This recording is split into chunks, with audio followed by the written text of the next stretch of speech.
The first time Laurel Whitmore asked me to stay, she was standing in the wreckage of the only home she had ever loved, blood running from a cut above her eyebrow and rainwater dripping through a hole where half the ceiling had been. Sunlight poured through the broken roof with cruel brightness, illuminating shattered picture frames, splintered furniture, and the pale dust covering her like ash.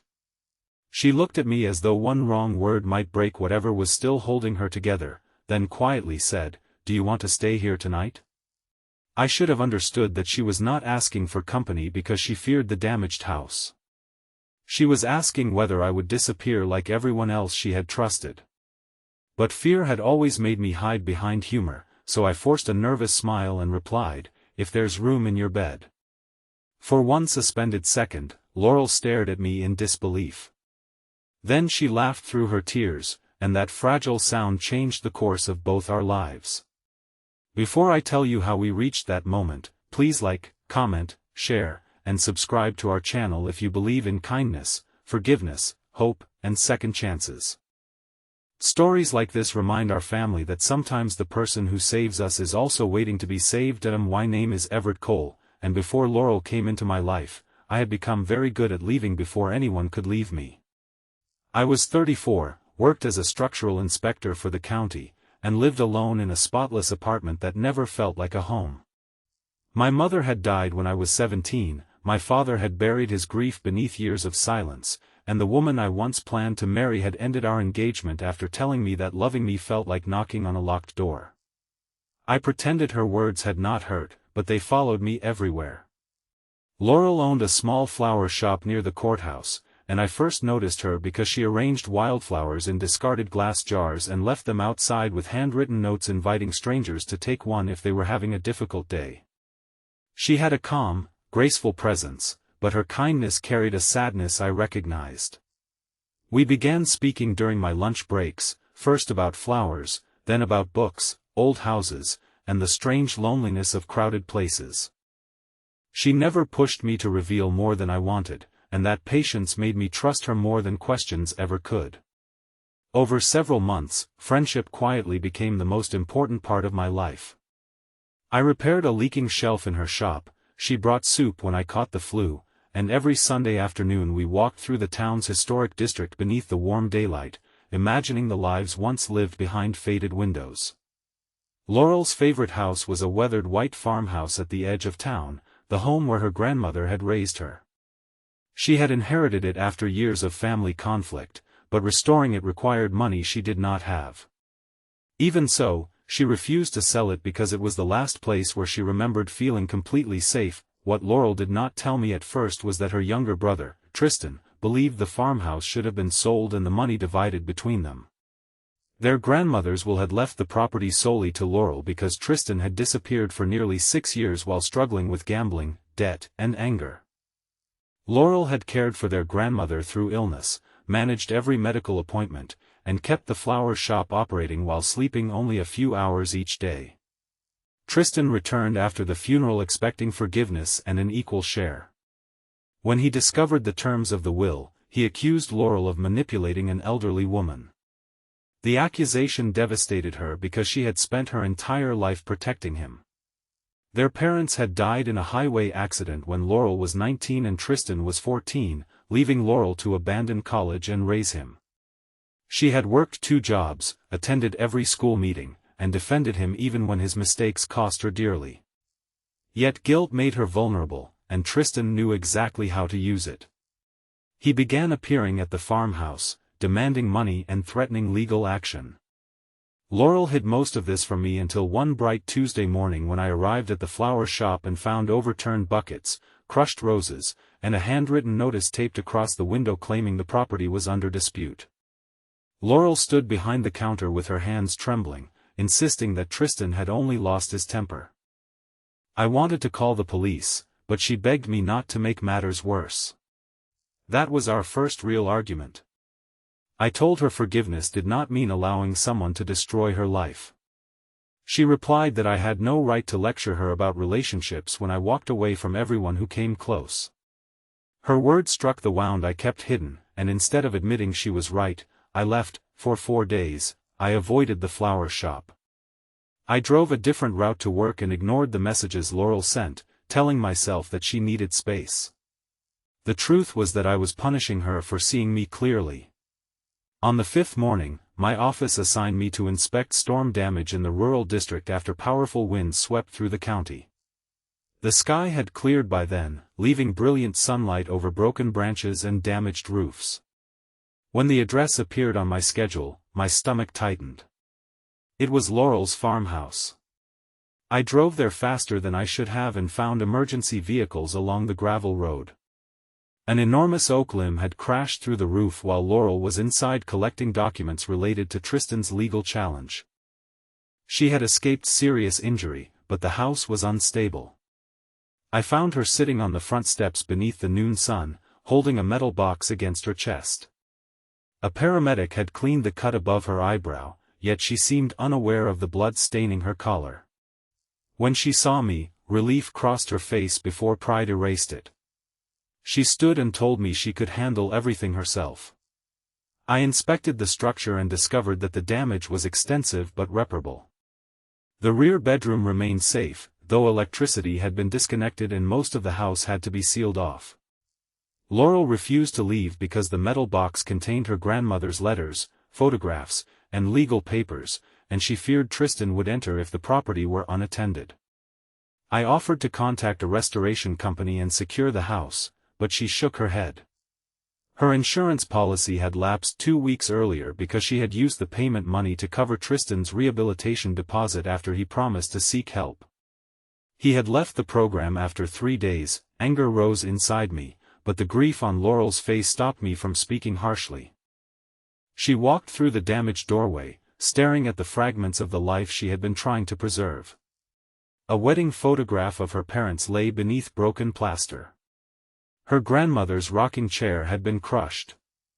The kitchen table where Laurel had completed homework beside Tristan was split down the middle. I watched her kneel and gather pieces of a blue ceramic bowl, even though its sharp edges cut her fingertips. Something inside me finally opened. I admitted that I had stayed away because her accusation had been true. I told her that after my mother died, my father became emotionally unreachable, and I learned that needing someone meant giving them the power to abandon me.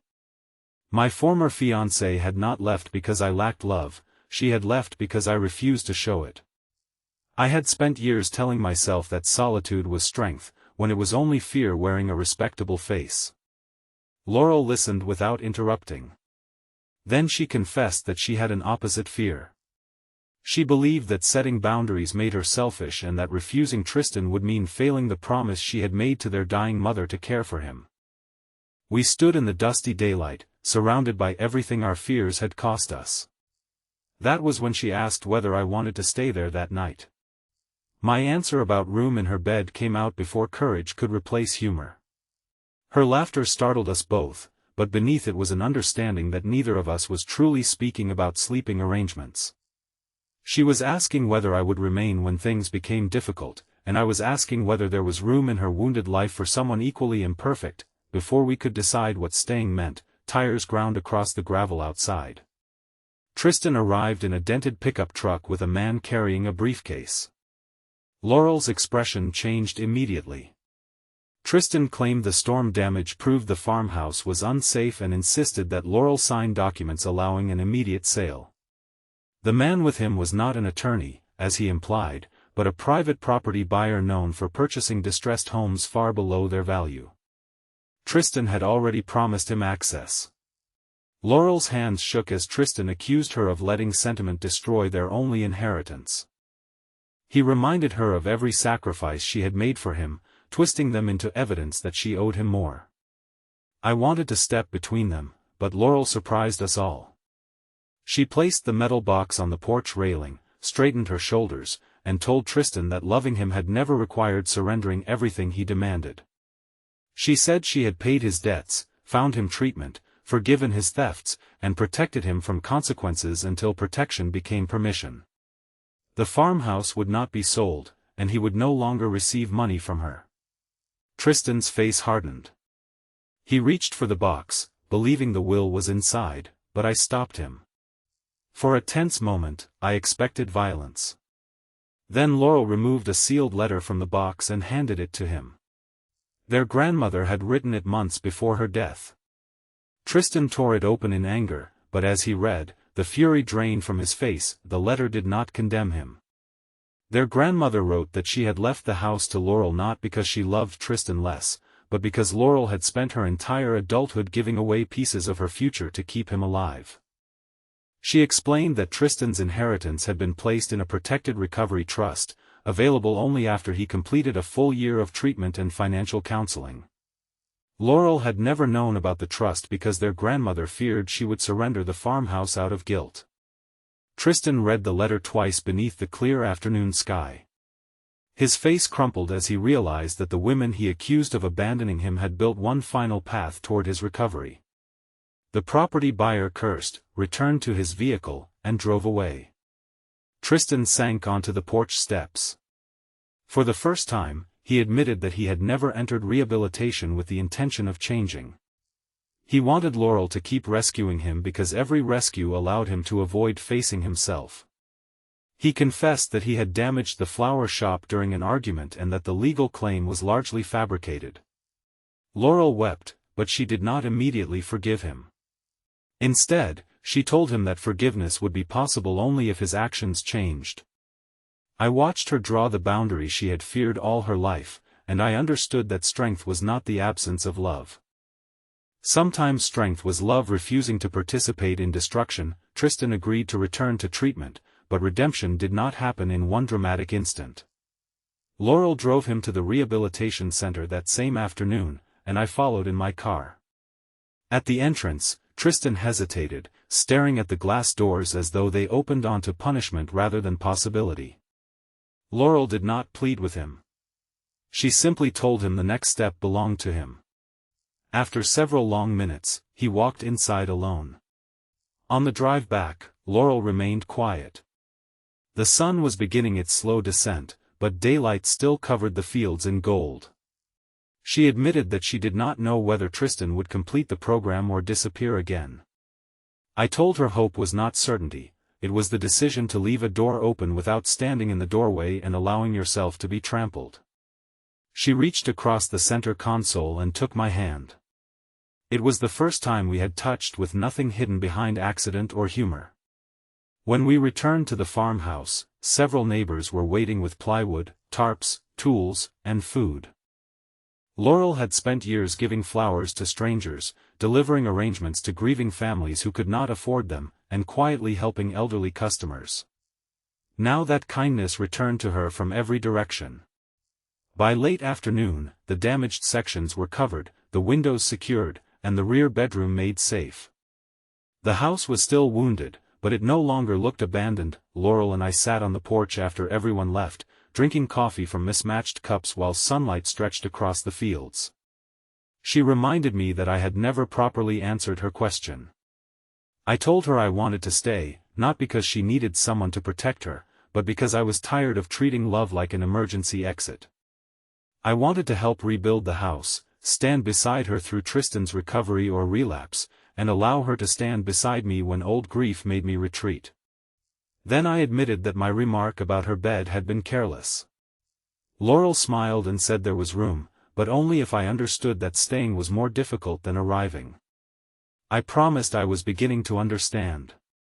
We did not rush into a perfect romance.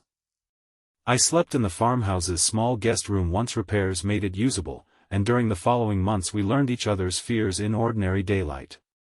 We disagreed about paint colors, expenses, and how much help Laurel should offer Tristan.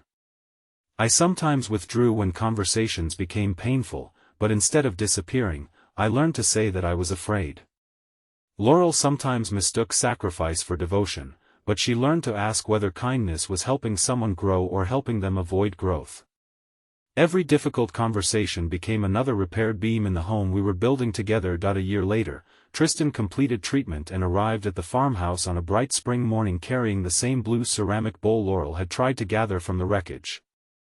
He had carefully repaired it with thin golden lines, leaving every crack visible. He told Laurel that he could never restore what he had broken exactly as it was, but he hoped he could make something honest from the pieces. She embraced him, not because the past had vanished, but because he had finally accepted responsibility for it.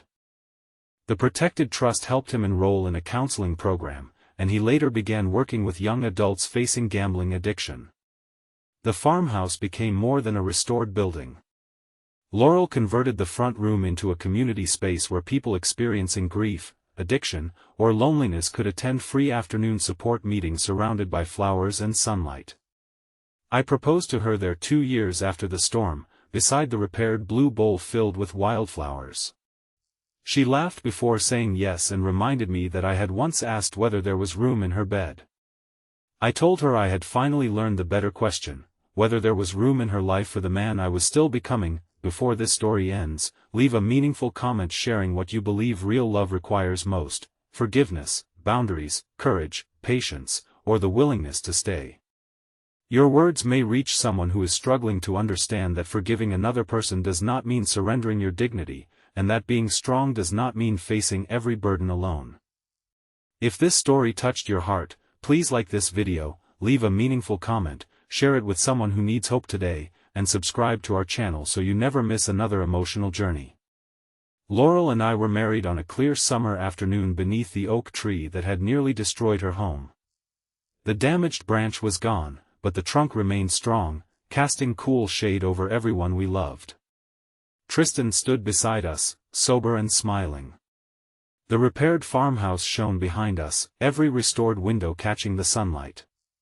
As Laurel placed her hand in mine, I understood that the storm had not brought us together by accident. It had exposed the fragile places we had spent years hiding and given us the choice to run or rebuild. That day, surrounded by golden light, I made the promise I had been too frightened to make when she first asked me to stay. I promised that when life became uncertain, when old wounds reopened, and when love demanded courage instead of comfort, I would not disappear. And Laurel, with tears shining in her eyes, whispered that there would always be room for men not only in her bed, but in her heart, her home, and every hopeful day still waiting for us.